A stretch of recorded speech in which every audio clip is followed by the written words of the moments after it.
শুভ সকাল। আজ 11ই শ্রাবণ 1433, ইংরাজির 28শে জুলাই 2026। বাংলাদেশের বিশিষ্ট বিপ্লবী বামপন্থী রাজনীতিবিদ কমরেড মণি সিংহ 1901 সালের আজকের দিনে বর্তমান বাংলাদেশের ময়মনসিংহ জেলার সুসং দুর্গাপুরে জন্মগ্রহণ করেন। তাঁর মৃত্যুর পর থেকে জন্মস্থানটিতে 7 দিনব্যাপী কমরেড মণি মেলা অনুষ্ঠিত হয়। 28শে জুলাই 1912 বর্তমান বাংলাদেশের নাড়ইলের কালিয়ার জন্মগ্রহণ করেন প্রথিতযশা সঙ্গীত শিল্পী কমল দাশগুপ্ত। তিনি ছিলেন প্রসিদ্ধ সুরকার ও সঙ্গীত পরিচালক। সঙ্গীতে তাঁর গুরু ছিলেন দ্বিজেন্দ্রলাল রায়ের পুত্র দিলীপ রায়, কৃষ্ণচন্দ্র দে ও ওস্তাদ জমিবুদ্দিন খাঁ। এদের কাছ থেকে তিনি খেয়াল, ঠুমরি, দাদরা ও গজলের তালিম নিয়েছিলেন। 28শে জুলাই 1930 বর্তমান বাংলাদেশের ফরিদপুরের গোপালগঞ্জ মহকুমায় জন্মগ্রহণ করেন প্রথিতযশা নজরুল সঙ্গীত শিল্পী ফিরোজা বেগম।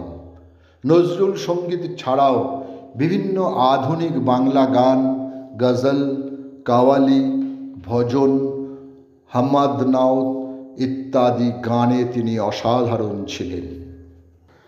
অশোক শেখর গঙ্গোপাধ্যায় একজন বিশিষ্ট শিল্প বিশেষজ্ঞ এবং হিন্দুস্তান লিভারের প্রাক্তন চেয়ারম্যান।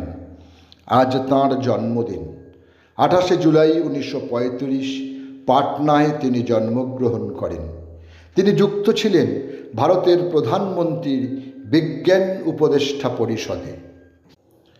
যুক্তরাজ্যের ইউনাইটেড কিংডম উপদেষ্টা বোর্ড অফ রিসার্চ কাউন্সিলে, ভারতীয় রিজার্ভ ব্যাংকের কেন্দ্রীয় পরিচালক বোর্ড, ভারতের প্রধানমন্ত্রীর বাণিজ্য ও শিল্প পরিষদে, ভারতের বিনিয়োগ কমিশনে, ভারত মার্কিন সিইও কাউন্সিল ও ভারতের ন্যাশনাল নলেজ কমিশনে। 1987 পদ্মভূষণ, 2009 সালে পদ্মবিভূষণ ছাড়াও দেশ বিদেশের বহু সম্মানে তিনি সম্মানিত। 1938 আজকের দিনে কলকাতায় জন্মগ্রহণ করেন অভিনেতা ও পরিচালক সুখেন দাস।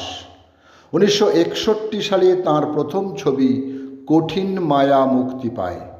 পরিচালক হিসেবেও তিনি বেশ ভালো। তাঁর পরিচালিত প্রথম ছবি অচেনা অতিথি 1973। 2001 সালে তাঁর পরিচালিত শেষ ছবি শেষ বিচার মুক্তি পায়। ভারতের কমিউনিস্ট পার্টি মার্ক্সবাদ লেনিনবাদী দলের অন্যতম প্রতিষ্ঠাতা ও দলটির প্রথম সাধারণ সম্পাদক চারু মজুমদারের আজ মৃত্যুদিন। 1972 28শে জুলাই পুলিশ লকআপে হৃদরোগে আক্রান্ত হয়ে তাঁর মৃত্যু হয় বলে তৎকালীন ভারত সরকার কর্তৃক ঘোষণা প্রচার করা হয়। 28শে জুলাই 1997 পশ্চিমবঙ্গের বাংলা চলচ্চিত্র ও নাট্য জগতের বিশিষ্ট ব্যক্তিত্ব সত্য বন্দ্যোপাধ্যায় পরলোক গমন করেন। মৃত্যুকালে বয়স হয়েছিল 71 বছর।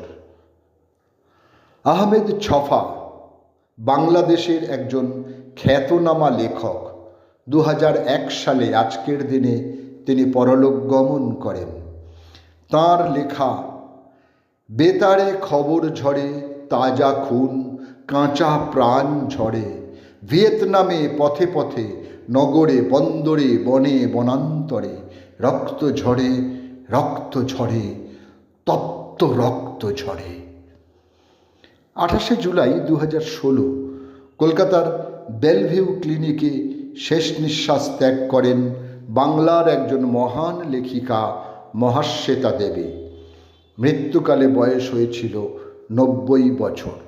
সকলকেই আমার আনত প্রণাম।